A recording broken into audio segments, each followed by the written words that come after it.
good day. I'm Theodore Henry, and this is your JIS News for Friday, June 2.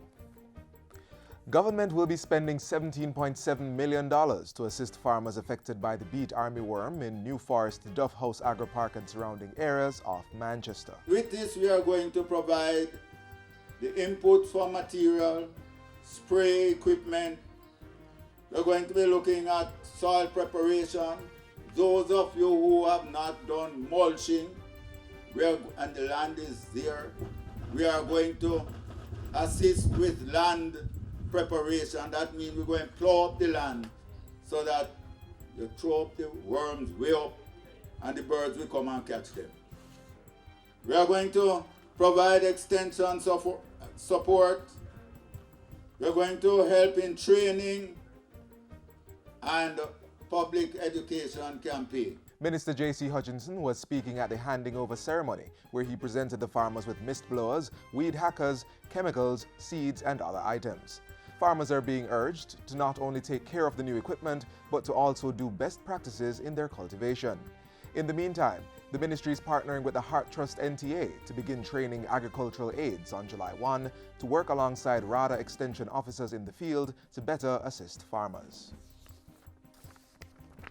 The elimination of squatter settlements may be close to reality as debate on the building bill begins next week in Parliament. Local Government and Community Development Minister Desmond McKenzie says approximately 20% of the country's population reside in squatter settlements. These, he says, are the main areas usually affected by flooding and landslides in a natural disaster. The law, when passed, will work hand in hand with the Disaster Risk Management Act of 2015 to deal with structural and land use issues to ensure that national exposure to disaster is significantly reduced. Minister McKenzie was addressing yesterday's launch of Disaster Preparedness Month and the start of the 2017 Atlantic hurricane season. The authorities are projecting an above-normal season with 11 to 17 named storms, 5 to 9 hurricanes, and 2 to 4 major hurricanes. Director General of the Office of Disaster Preparedness and Emergency Management, Major Clive Davis, says ODPEM is ready for all adversities. We've had public education and training at several communities across the island, schools and other institutions, places of business, and even places of worship. Simulation exercises have been conducted, specialized training for first responders. Disaster Preparedness Month is being observed under the theme, Disasters Do Happen, Prepare More and Repair Less. Jamaica Promotions Corporation JAMPRO is giving 18 local companies the opportunity to promote their products in Barbados, Trinidad, and the Bahamas. This will be facilitated through JAMPRO's Caribbean Market Mission, an export promotion venture to Barbados, Trinidad and Tobago, and the Bahamas. Dubbed Export Max 2, it begins on June 18 in Barbados and ends on June 30 in the Bahamas. JAMPRO's Deputy Chairman, Metri Siaga, says it's an opportunity to showcase some of Jamaica's best brands in the region and increase exports to nearby markets. This represents the start of a movement to grow Jamaica's exports. The mission is therefore very timely and a well-embraced component to continue to drive our country's export journey. At JAMPRO's Caribbean Market Mission, companies will meet with buyers, visit key retail outlets, and carry out market survey through discussions with private and public sector partners. The Mandeville Regional Hospital has been gifted with well-needed equipment that will improve service at its ear, nose, and throat ENT department. Valued at $823,000, the equipment was donated by the Manchester Wellness Foundation.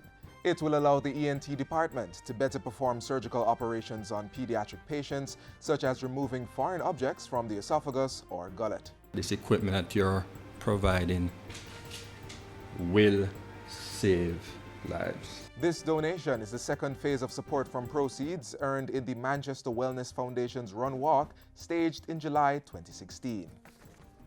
The Tourism Ministry has launched a Destination Assurance Council to ensure that the quality, standards, and integrity of the tourism product are maintained.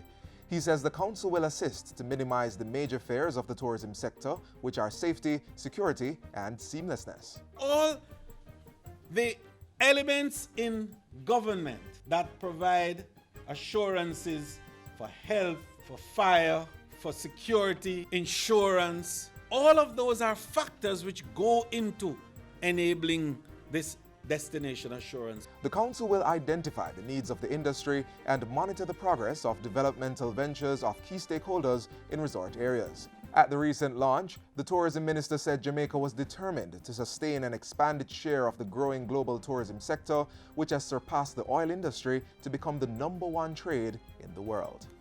And finally, amidst concern over the deteriorating political and economic situation in Venezuela, the Jamaican government is urging that country's government and opposition to commit to renewed dialogue and negotiation. Foreign Affairs and Foreign Trade Minister Senator Kamina Johnson-Smith made the call this week in a statement at the 29th meeting of consultation of Ministers of Foreign Affairs at the Organization of American States in Washington, D.C. She said all parties should work towards a comprehensive political agreement with concrete actions and guarantees to ensure its implementation for the well-being of the Venezuelan people. Minister Johnson-Smith further urged Venezuela to reconsider its decision to withdraw from the Organization of American States. She reiterated that Jamaica discourages the isolation of Venezuela and would continue to express friendship and solidarity with the people of that country. And that's it for JIS News Today. I'm Theodore Henry. Thanks for watching.